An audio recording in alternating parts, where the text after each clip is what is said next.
It's time for the second race of the 2023 Formula One season to get underway, and this time we'll be traveling from Bahrain to another Gulf nation. We'll be visiting the Saudi Arabia, street circuit. The Jeddah Corniche circuit, as it's officially known, will be hosting round 2 of the 2023 Formula One World Championship. Now, obviously, there's been a lot happening in the world of F1 since that season opener at Bahrain, which admittedly probably wasn't the most, eye-popping of affairs, but going into the second round of the season, there's plenty of talking points that can and will be addressed. So what we're going to do over here, as we always do, is we're going to pick out 5 major talking points which we feel would be the themes that could potentially be dominating this weekend's talk. So without further ado, let's just get down straight to it. And talking point number 1, of course, pertains to Red Bull, and we're really going to be asking the question of, can Sergio Perez actually take the fight to Max Verstappen in Saudi Arabia? Now,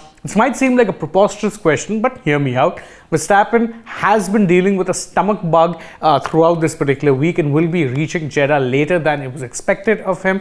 And Perez does in fact have form in street circuits. Don't forget, last year in 2022, at this very same venue, he took his first ever career pole position. So it's not like he can't actually be competitive on these street circuits. So if you're assuming that Verstappen might actually face a tough time, you would expect that the toughest of times would come from his teammate, given they're racing in what is in truth equal machinery, and Perez would want to actually stamp or rubber stamp his title ambitions early on to avoid any issues like there were last year later on in the season. And the other reason why we're talking about Perez actually being Verstappen's only competitor this particular season is due to one thing, and that is our second major talking point. Are we expecting a very complicated race for Ferrari? Now, it's never really, a thing when it comes to Ferrari that they don't like making things simple for themselves. In fact, quite the contrary, to the contrary, they often end up complicating things by their own behavior or calls. And this time around, things really aren't looking that different. We're going into just the second race of the season, and Charles Leclerc will already be taking a 10-place grid penalty for replacing electrical components in his car that you're allowed to replace thrice through the season. He's already burned through 3 of them. I really don't know what happens in those Ferrari cars sometimes, but questions need to be asked. And in that sense, Leclerc has said that, look, obviously it's not ideal, but I do believe a miracle can happen. But what do Ferrari do in terms of strategy? Do they give Leclerc a free run, or do they tell Sainz that, look, you need to be playing spoil sport, get ahead and get in between the Red Bulls any way possible? If that happens, are they going to be prioritizing Sainz as a title competitor rather than Leclerc, who's of course their homegrown driver? What exactly can be happening? No easy answers. And considering all the talk of unrest in Ferrari, which we'll be doing a video on in a bit, so stay tuned for that, can they actually be having a good race at all? And will a good race actually quieten down some of the noise that's coming out of Maranello? Those are questions I don't quite have the answer to, but what I can answer for certain is the third thing. Will Mercedes fight back? Well, Mercedes picked up 2023 largely where they ended 2022, competing, or rather aiming to compete to get back to the front of the grid. But now they actually have competition in the likes of Aston Martin, who we'll be getting to later on.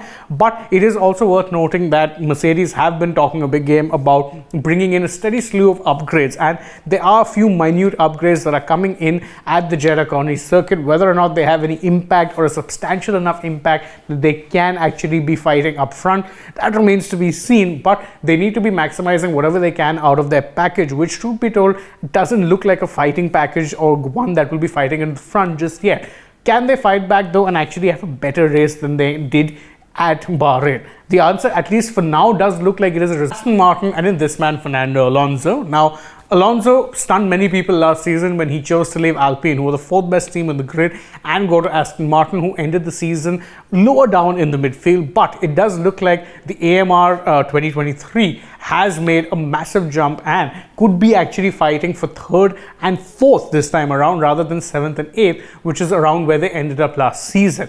Now, the thing is, the car does look definitely very competitive, and on average speed was just marginally quicker than the Mercedes car that they ended up beating all ends up at Bahrain. Are they going to remain competitive here? Will they be able to actually play spoil sport on a consistent basis? That's something that remains to be seen, because while it's easy doing it over one weekend, it is rather more difficult to sustain that over the course of a season. One thing is for sure though, Alonso will be looking to take every opportunity he can to be fighting at the front, and that AMR 23 does look like it has some serious pace, so expect some good things from the British team who are decked out in all green. The last question, and this is a pertinent one considering just how much things have tightened up.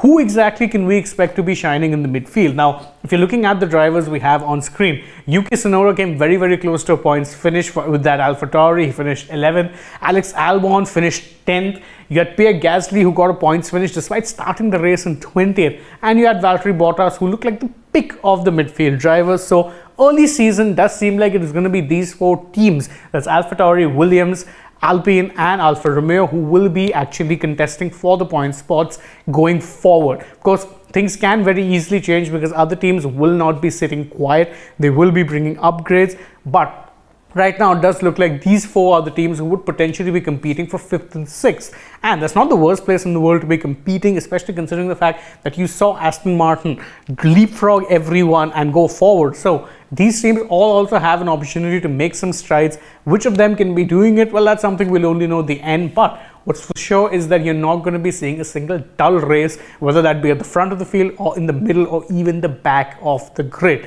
And that's it from us, from what we think would be the major talking points of the Saudi Arabian Grand Prix. You can let us know in the comments what you think would be interesting. And don't forget to like this video, share it with your friends, subscribe to the channel and tap that bell icon too. Follow us also on Instagram, Twitter and Facebook. And last but not least, don't forget to download the AajTak app. You'll get all of the updates from the race weekend there. For now though, from my side, goodbye.